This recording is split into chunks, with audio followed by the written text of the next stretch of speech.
Hi, welcome to the OTEA webinar for this month. We're real happy to have you with us, and I'm going to turn it over to Paul Post, one of our fellow members, and he's going to introduce our guest speaker today. Yeah, I want to introduce Ifrah Aliawl, who is from Battelle, and Battelle's doing great things with kids these days. And so one of the things they've been working on is computer science type activities. And so she's going to tell us about the opportunities there for teachers around the state to work with computer science and computational thinking with their kids. Thank you for joining us. Yes, welcome. Thank you so much, both Bob and Paul. I'm really happy to be here. I'm really excited for everyone else that is here and to discuss, my favorite topic, computer science, STEM education. So yeah, let's get right into it. My name is Ifrah Aliawl, and as Paul mentioned, I am from Battelle. I actually specifically work for Ohio STEM Learning Network, which is a public slash private partnership between Battelle and the Ohio Department of Education. I'm going to go ahead and just share my screen and make sure that you all can see it. Zoom is always tricky like that. So let me just see. As you can see, I'm like thinking out loud and as I am talking. Let me see. Okay, so okay, so if somebody can confirm that it is all good. It's on. It's on. Great. Okay. And then let's see this. Okay. So this one is the one that is. Okay, you need to swap screens displays again. Okay. I'll go ahead and do that. All right. I think we're good to go. Got to work with technology. As much as I love technology, sometimes it can be finicky, for lack of a better term. Okay. So today we're going to discuss computer science and computational thinking. Again, my name is Ifrah Aliawl. For Battelle, I am a STEM project specialist. Again, Battelle and Ohio Department of Education partnered on this program, Department of Ohio STEM Learning Network. And just wanted to give you, this webinar is recorded, but you may have already heard that. And just to quickly share OSLN vision and mission, right? Every Ohio community has access to quality STEM education to drive Ohio's economic future. And our mission is to champion STEM education by establishing a network of professional learning programs and enduring partnerships between schools, communities, and industry. Again, my name is Ifrah Aliawl. That's my contact. Just a little bit information about my journey in education. I studied biological sciences and chemistry at the university level, did my undergraduate in that. I got a master's in education and also my teaching license. I went and had the privilege of teaching chemistry, biology, and computer science for a lot of years at the high school level prior to joining Battelle. I work on the computer science program, so that's why I'm here talking with you all today about computer science programming at Ohio STEM Learning Network. Just to quickly touch base on our goals for this hour, I would like to go ahead and address the what and why of computer science education, particularly in the state of Ohio, present the available courses and professional development opportunities that we have here at OSLN, and also share some information on a computer science licensure, time permitting, and then address any questions that you may have. All right, so just a quick self-reflection. What is computer science? What is not computer science? And what may create some confusion for you? Let's give you some time to think about that. And while you're on that, there's a lot of reflecting, right? So shared understanding of what is computer literacy, what is computational thinking, what is computer science, what is coding. Sometimes these terms are used interchangeably, and although they are related, right, they're not quite to be used interchangeably because they don't mean exactly the same thing. So we'll delve deeper into specific meanings, but what is computer science first and forward? Yes, for me, it's the science of understanding how computers work, designing. But computers are not a natural world item, so it's a kind of an odd science, and it's a science that we're developing the technology that we're now studying. Absolutely. Thank you so much for sharing. Anyone else? All right, so we'll start with like a dictionary definition. Okay, thank you so much for sharing. So the study of computers and algorithmic processes, including their principles, hardware, software designs, and their applications and their impact on society. Very wordy, right? But basically, it's the art of telling a computer what to do. It blends human ideas and digital tools to increase problem-solving power for us. So it involves communication, it involves problem solving, it involves creativity. Computer science education is understanding how computers work and then create new uses. So as you can see right here, a lot of different networks like connecting. That's one way of computer science being used. Another way is understanding, again, how computers work and creating new uses as programming an app. Right, so that's another example of computer science education there. So there's some confusion of what computer science is. So let's talk about what computer science is not. Right, so computer science is not typing. It's not being able to play games, text, do social media, navigate apps, etc. Those are really nice and cool things that I love all of them. Knowing how to use applications, let's say Word or Google Docs, being good with technology, right? All of these things are actually computer literacy. Okay, so those are that's one of the words that we had earlier, so computer literacy. All right, so while we're on the subject of state of computer science education, let's look at the state of computer science education in Ohio. So as we look at nationally where Ohio is, this is for a 2022 report.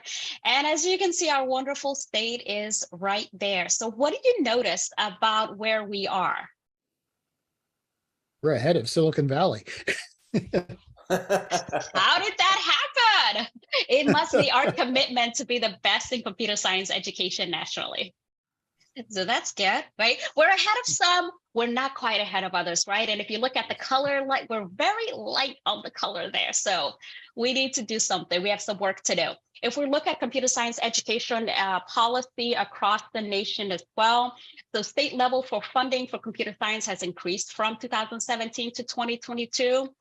State plans for computer science education, K-12, has also increased from 2017 to 2022. And all high school required to provide computer science, we're also seeing an upward trajectory there. So those are some really good things, and I do want to highlight the positives of the things that we're doing nationally. But if we go back to Ohio, what is Ohio by the numbers? Again, this is from a 2022 State of Computer Science Education report provided by code.org. So 18,809. What does that number mean? Those are the amount of computing jobs available each month, like unfilled, open. $86,642. These jobs have an average salary of $86,642. However, there are only about 1,842 computer science graduates in the state of Ohio in 2019. All right, so look at that at the graduate level and at the industry. What about at the high school offering foundational computer science education? So if we look at access by school year, we see at 2018 to 2019. If we look 2019 to 2020, looks like we made some upward progress there. However, we had this global event that happened and impacted all of us that caused us to fall behind a little bit there, access by school year in 2020 and 2021 school year. If we look at access by geography as well, and look at urban, suburban, and rural schools, we see a huge discrepancy there as well.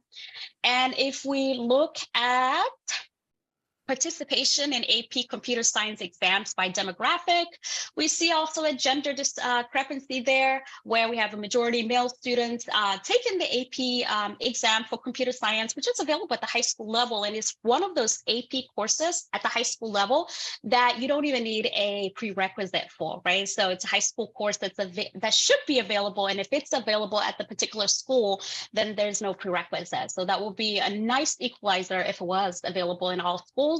So we have 73 male students, 27% female students, and then we also have racial and ethnic discrepancies as well in terms of access to computer science and taking the computer science courses.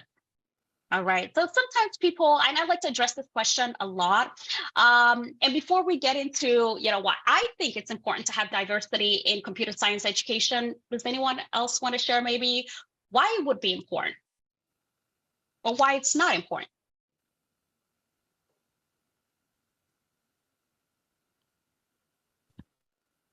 Well, I'm interested in that because it seems like there's general education elements of it, but there's also career educations of it elements, and so how to separate the two.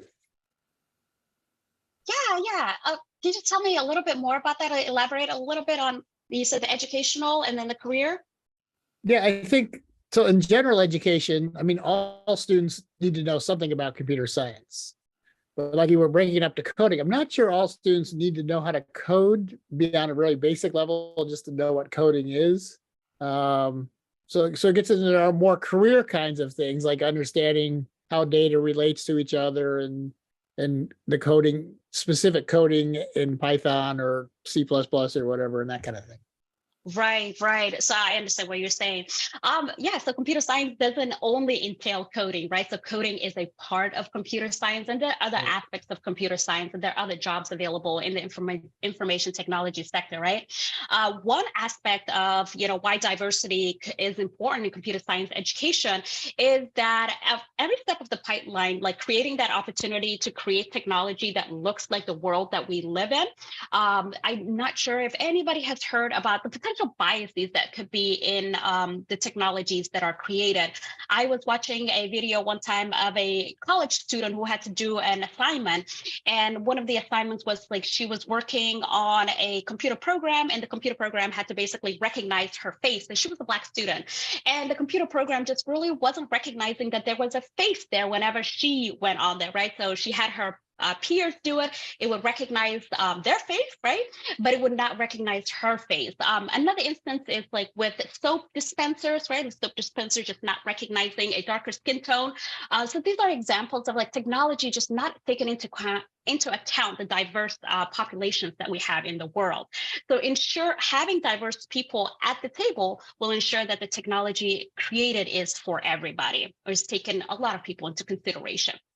Again, we talked a little bit about the demand for computing jobs, but if we just quickly take a look at again, what are the industry needs? So 90 employers from multiple sectors were asked to choose their top 3 tech domain and skills. And this is what we're looking at. So data analytics, cloud computing, cybersecurity, Internet of Things.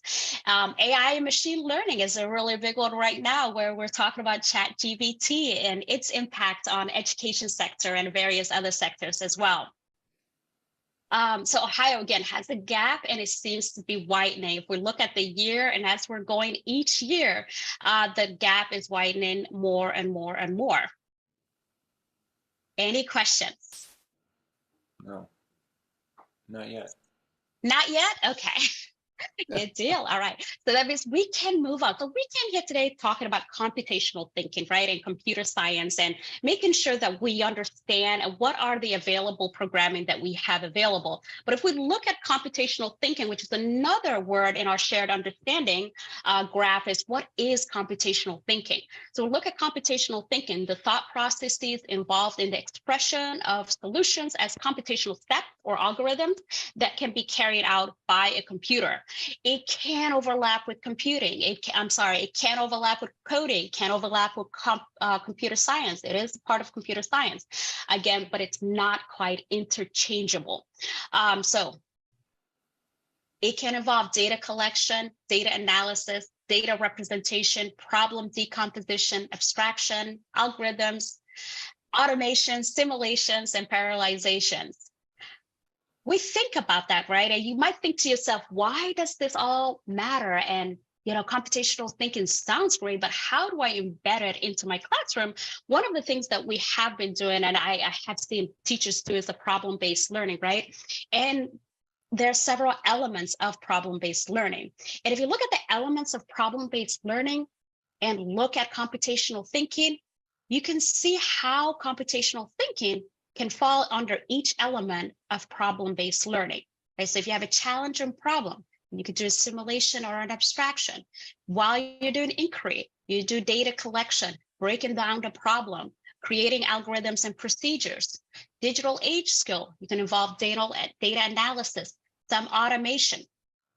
All that to say that people may not know that they're already doing computational thinking in their classrooms. Right? So if you're doing problem-based learning, you're already doing computational thinking.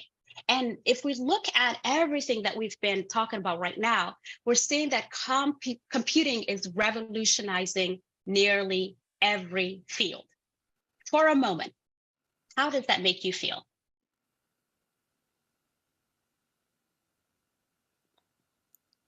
Say it feels like today. I mean, every year, every week, there's different ways to do the things that I do. Right. Is that a good thing? Sometimes. Sometimes. Yeah, and sometimes it's like black magic. You know, you have to trust somebody that knows what they're doing with this in order to make your life work. If you don't know computational thinking, or if you're not computer literate, then you're depending on somebody else to answer those questions for you. Right. So you're touching on something really important, right? So if you're not aware of really how the technology works and how it impacts you, we do, let's say, a lot of our billing online. I know I do. I like to just automate things and just take care of my bills at one time. If there isn't like some information that I have about cybersecurity or how security works online, I could be vulnerable online of my data, being shared or taken for a use for some ways that I probably would not like, right?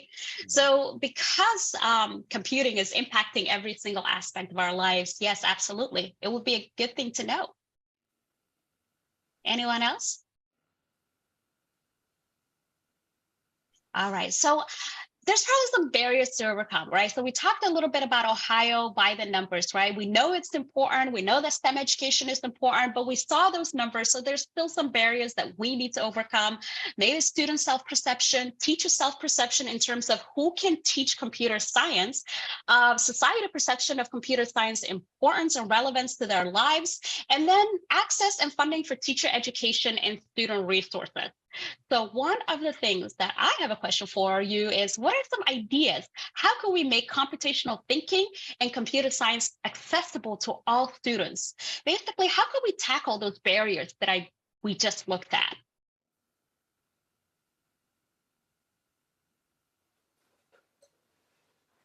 I think one way, especially with younger students, is to take the computer out of it. So there fortunately are like lots of activities out there for students to use computational thinking to think about how you come up with algorithms for things and how do you figure out what the important information to know is and that kind of thing. And then worry about getting how the computer thinks about it later. I really like that idea. So teaching what we call unplugged lessons, right? Where you're not using the computers, but you're thinking in terms of computational thinking, algorithmic process, so like creating a solution step by step, right, to solve problems. And then later on, embedding that into computing. Mm-hmm. Yes. Anyone else?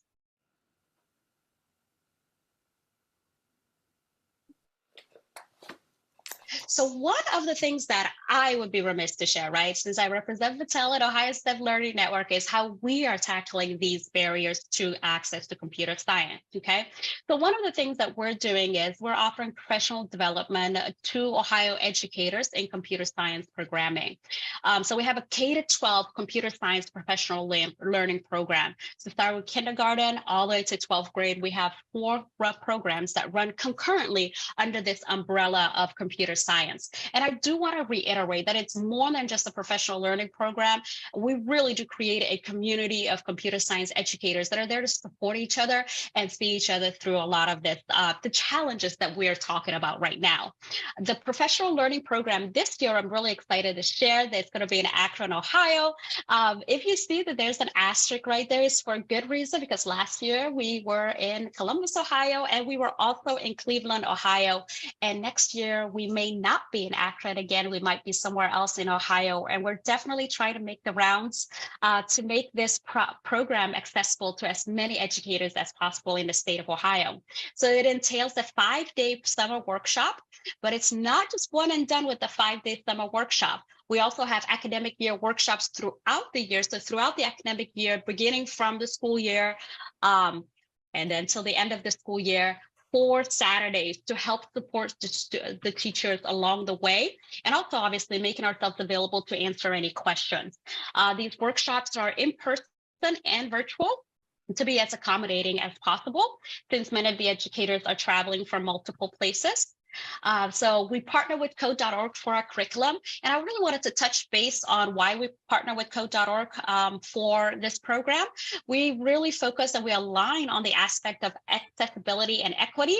We'd like to make computer science education accessible to schools, educators, and students, and it's one of those qualities that we, one of those values that we align with code.org.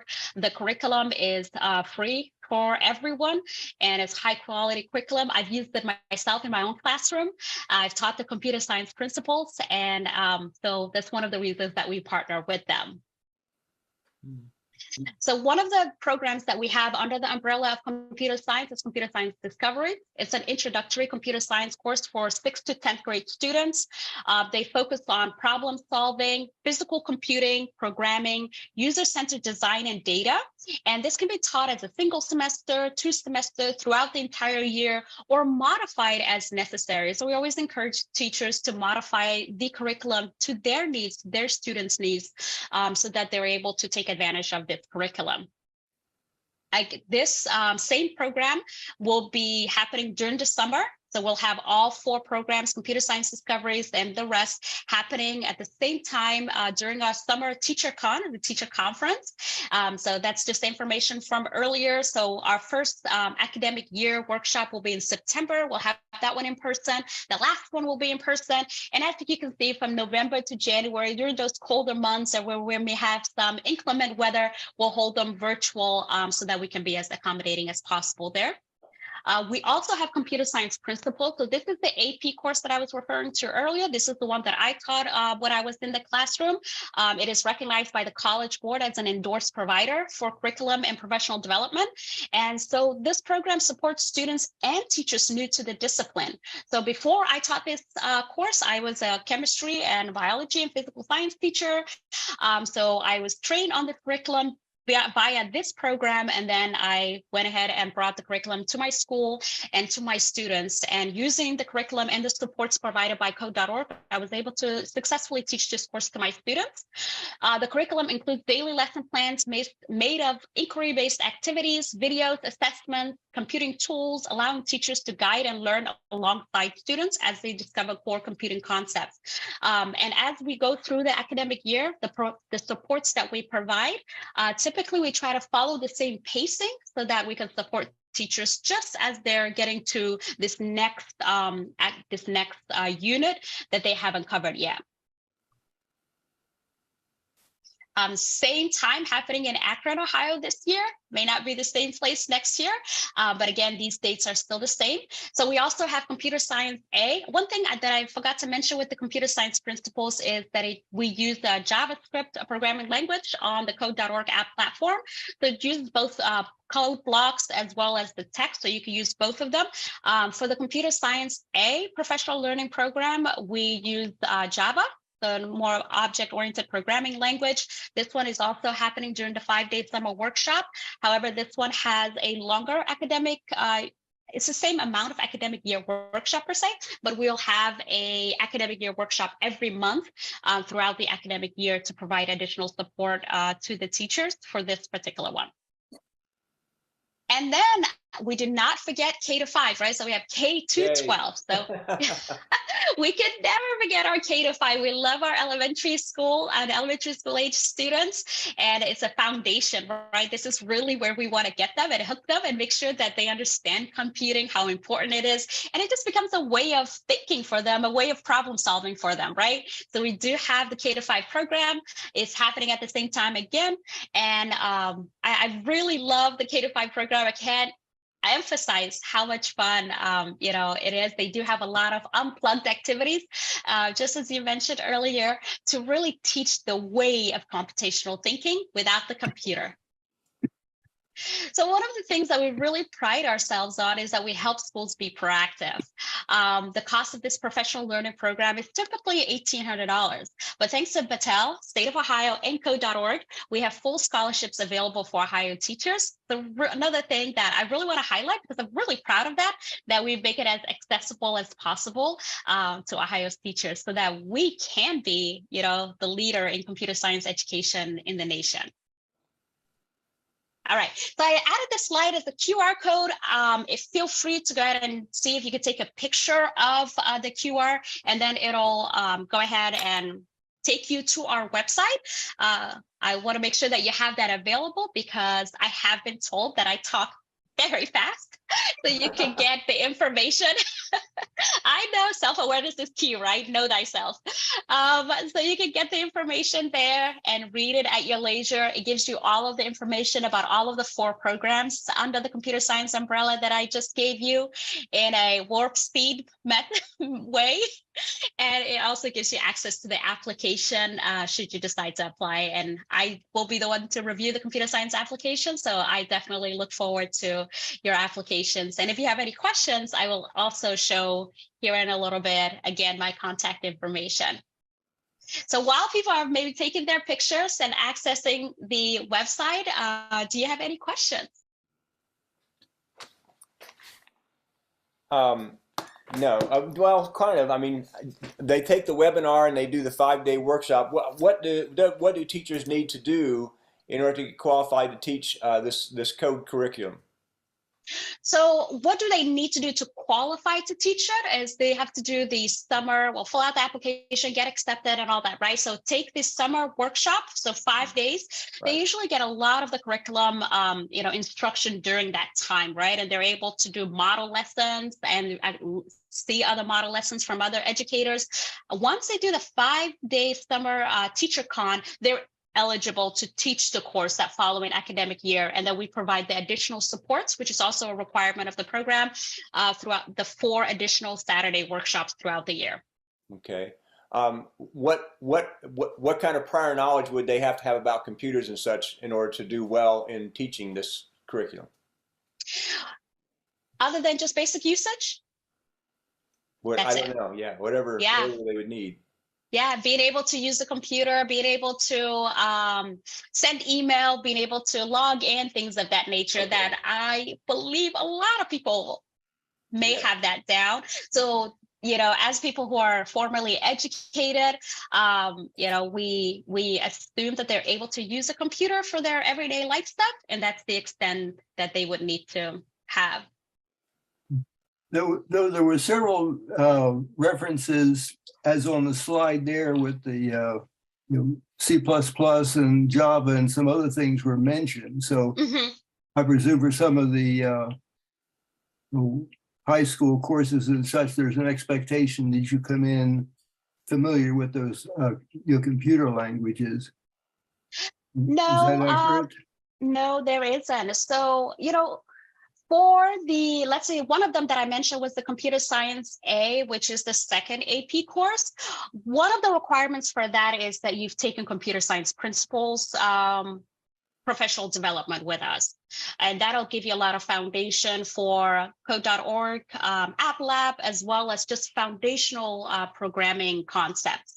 Right, so once you have those, then the Computer Science A, which is the object-oriented language, then you would be eligible for that one. But the Computer Science Principles, which itself is also an AP course, you don't need to have any previous experience with any programming language.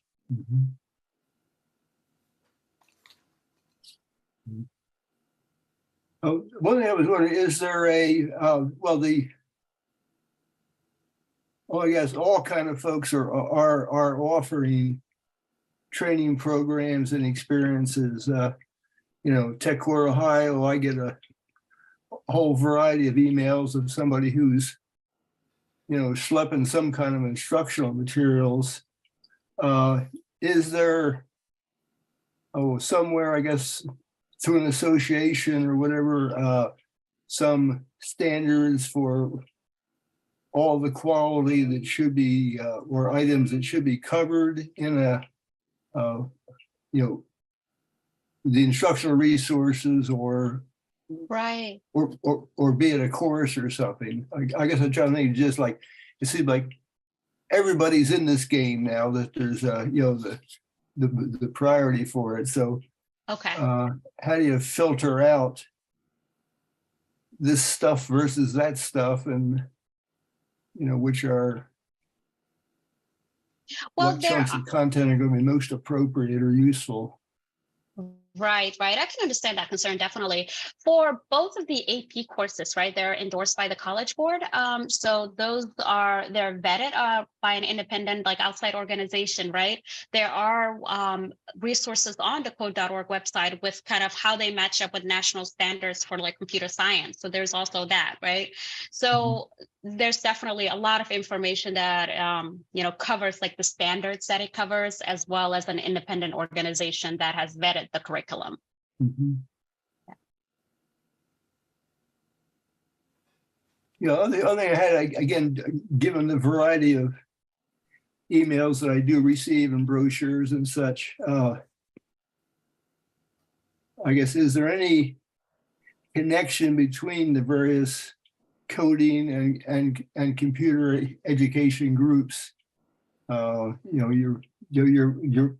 representing the, obviously code.org, and that's a certain cluster of folks that are working together.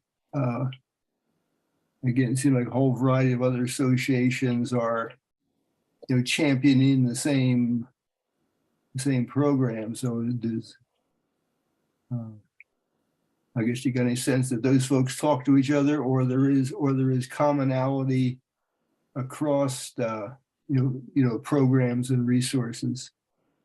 Well, I really can't speak on other organizations because, as you mentioned, we work with this particular organization more in depth, so we're more familiar with their resources. So that's the only one that I, would be able to tell you. That's the one that I know, because I've also used it personally in the classroom. So I can tell you a lot about that one. But any other, I would hesitate to speak on before doing a little bit more research on that. But I understand the concern of like, there's a lot of people interested in doing this work, which is, good and bad, right? So we want the word to get out. We want the awareness, right? And that forward motion of computer science education being more accessible. But then also we have to figure out how to filter like which courses or curriculum are actually beneficial. So I understand your concern. Yeah. But I'd be more than happy, to discuss it further with you. Yeah, if that's, an option. Is there any other questions before I move on? No, that's fine. Thank you. Yeah, just wanted to give people an opportunity to take this QR code, and then that is going back. So just wanted to touch on maybe computer science licensure for teachers who may not have a computer science licensure. I still have an integrated science license from 7 to 12. And based on the program and the professional development that I took, I was able to teach it at the high school level. But there's going to be some changes here in the near future. So I just really wanted to touch base on that, right? So who can teach computer science courses? As part of Ohio's effort to increase computer science education, Ohio law includes a provision that allows the school district, community school, or STEM school to permit an individual who holds a valid educator license in any of the grades 7 to 12 to teach a computer science course if prior to teaching the course, the individual completes a professional development program. So like the professional program that I completed, that is how I became eligible to teach the course at the high school level, and then approved by the district superintendent or school principal that provides the content and knowledge specific to the course that the individual will teach. So I received the professional development during this summer, just as I'm talking about for teachers taking our courses now and in the future. And I taught the curriculum throughout the year. But however, starting this year, July 1, the current provision no longer applies, and educators can teach a computer science course only in accordance with section 3319.236 of the revised code. And speaking of that, to teach computer science courses, educators can obtain a valid educator license in computer science or pursue a license endorsement in computer technology and a passing score on a content examination in the area of computer science. So, or they can pursue a supplemental teaching license for teaching computer science. And there's some contact information there if you have further questions about licensure. Just wanted to provide that information to you, just in case, so since this provision is going to go away by this July. Any questions? Can the teacher who takes your workshop, your 5-day workshop, will they match this requirement here? So they would no longer match this requirement because it's going away in July 1st, Okay. 2023. So just taking the professional development doesn't automatically make you eligible right away. Different teachers have different like educational backgrounds, right? Some people have done a bachelor's of education. I did a master's of education and got my teaching license that way. So ODE recommends that you contact them directly so that they can look at your transcripts and then advise you further on what to do. But after July 1, it's either obtaining a license in computer science, pursuing an endorsement, or pursuing a supplemental teaching license for teaching computer science. Okay. But in order to determine which one you should do, they advise that you contact them directly to look at transcripts and things of that nature to basically advise you appropriately. Okay, thank you. You're welcome. All right. So again, if you look at ODE website, they'll give you like further information on that. So I really advise that you contact the Ohio Department of Education with that. Another thing is that I wanted to touch on is that OSLN, we try to reach, the entire Ohio state, right? So we have different hubs or regional hubs that we also partner with, and I just wanted to give you some information on that, depending on where you may be living right now, where you may be teaching, and some contact information for those as well. Feel free to take a picture of it. I'll also share these details with Bob and Paul as well. So just wanted to give that information just in case where you are, you want to reach out to our regional partner or our hub directors to get more information on STEM education or any other programming that they may have or that we may have as well. I had a question. We have the newsletter. We try to put current events in on the website. Is there sort of an abstract of these different opportunities, or what would you suggest how much information we should try to work into our newsletter, or just get folks to go to the website as the cleanest approach? Yeah, I would say I'd be more than happy to work with you on an abstract of just some basic information so that teachers can get a glimpse, or educators can get a glimpse. But yeah, definitely. There's a lot of information on the website. And since we have an umbrella of computer science and then 4 different programs under that, it is a lot of information. But if there's some overlap, obviously, when they're being held and where they're being held, but in terms of the content, in terms of the age group, things of that nature, in terms of even the curriculum provider. So for example, K-5, we provide the curriculum. It's not through code.org. So there's some slight differences like that. So for that kind of information, I would recommend the website to get clear, accurate information, but sharing just a little abstract of what we have available, I'd be more than happy to work with you on that. Thank you. And so just a quick self-reflection before we discuss any further. Self-reflection. So you don't have to share, but if you'd like to, you can. I used to think, but now I know, and I still wonder. And I'm going to check any chat messages. Oh, yeah, we had one. Jennifer Keene wants to know if she can get a copy of the slides today, or Okay. of the webinar. Not necessarily today, but if she can get a copy of them. Okay. So I do believe that the webinar is being recorded, right? Yes. So, okay. So you post the recording on your website? Yes. I think she also wants a copy of the slides itself. Of the slides itself. I will, if you can personally contact me, Jennifer, I'll just show my contact information there, and then we can go ahead and work on that. So anyone want to share? I used to think, but now I know, and I still wonder.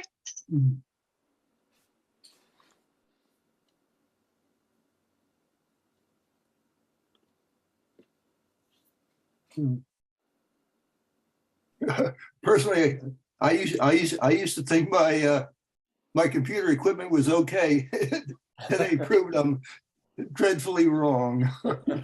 Sorry to join the session late.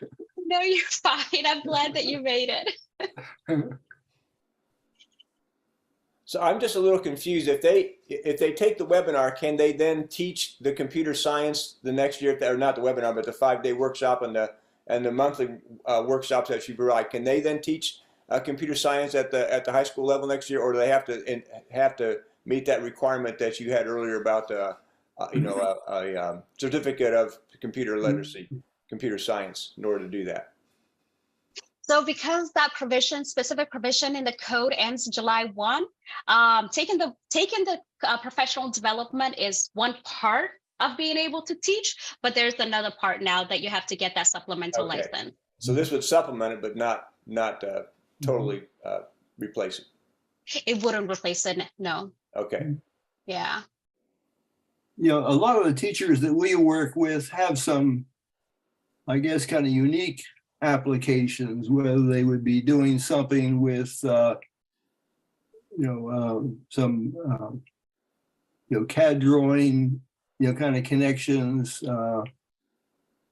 then slotting that into 3D printing and that sort of thing. And then we have a number of teachers, well, potentially elementary through whatever, that are working with various robotics competitions or something like the National Robotics Challenge or drones in school.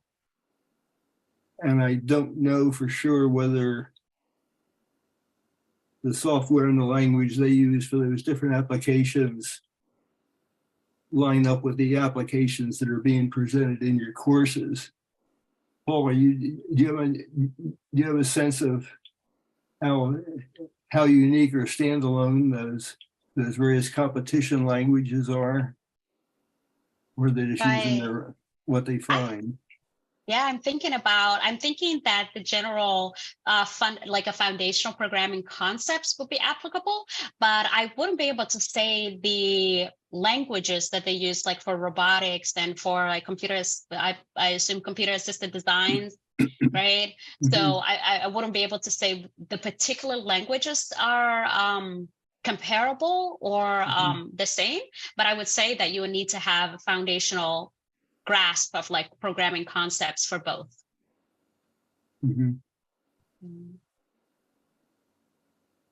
And one thing that I want to mention again about like the computer science licensure about this specific provision is for particularly 7 to 12. So all of like the computer science discoveries, computer science principles, and the computer science A, of which the last two are AP courses, and the other one, computer science discoveries, is like the 6th to 10th grade.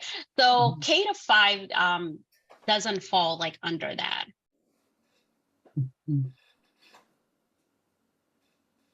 Yeah, and I think a lot of a lot of computer science stuff uses practical examples like the Internet of Things that you had in there. So that's programming devices to do things. I think a lot of robotics too uses a lot more object-oriented programming kinds of things where you can move things around like on Scratch, and you're not in the nitty-gritty that you are with C++.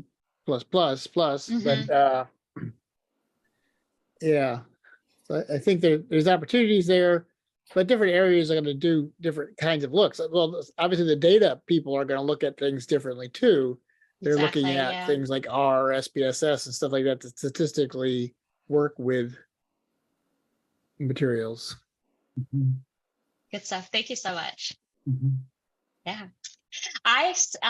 One thing that teachers may wonder, right? I used to think like before I taught computer science, I was again a chemistry and a biology teacher. So I used to think that you had to have, obviously the computer science, you had to have gone to school for computer science in order to teach computer science, right? But now I know that you don't have to do that, right? So although you could take a different course, and I would still in STEM with chemistry and biology, but even a non-STEM teacher can teach computer science.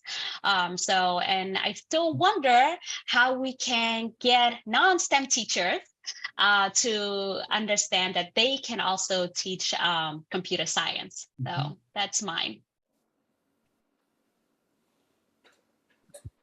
All right, so that's my little QR code. I wanted to leave you with this. Again, thank you so much for your time and your attention. It's my contact information right here, my email. Contact me with any of your questions. And if you have any questions that I'm not able to address for any reason, I will make sure that I will find somebody that can for us, whether at OSLN or ODE. I'll try to, basically what I'm saying is try to connect you to the right people if need be.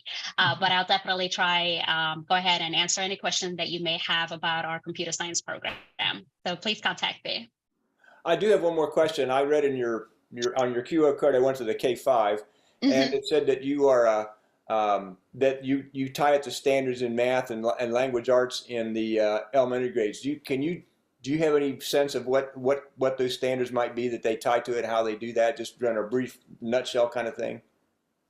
Right. Okay. So the idea behind like the K-5 is that it's a foundational course to understand computing, like mostly unplugged and algorithmic processes, right? So, and because K to 5 teachers typically teach multiple courses at the same time, we tie it to the math concepts and the ELA concepts to just embed it in there, so it doesn't become another content that they have to teach, like a separate course. Right. They don't have time for that. So they don't have time for that. So yeah. Okay, I'll do some more research on that and see what kind of activities they do and how that's tied to their standards. That would be helpful. Absolutely.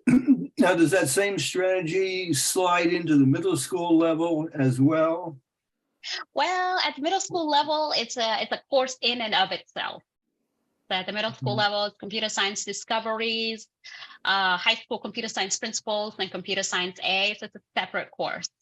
Elementary strategy is a little bit different, given the context of elementary school teachers and what they teach on a day-to-day. So we would try to definitely make it as feasible as possible. How close do you think Ohio is to requiring some computer science classes or courses in middle school and high school to require that? Really, there's a lot of discussion about that, right? So I can't say how close we are, right? But it's a really pressing and urgent thing that we try to make sure that the state, the government level, we understand that it's pressing and urgent. But it's not been finalized yet. It's not something that I can say it's going to happen next year. But with Intel in our backyard, it would certainly drive that, I would think. It would really be beneficial for us. Yeah, if they can farm the home team to help manage that situation, I think that'd be good. I think that would be really good for us. Economically, I think, that would be good for us. Yeah. Okay. So I hope that happens soon. We're definitely pressing for it on our end. Okay. But there's a lot of discussions about that in terms of will it hinder? Will it help? Right. So trying to get a fine balance of what the right way forward is.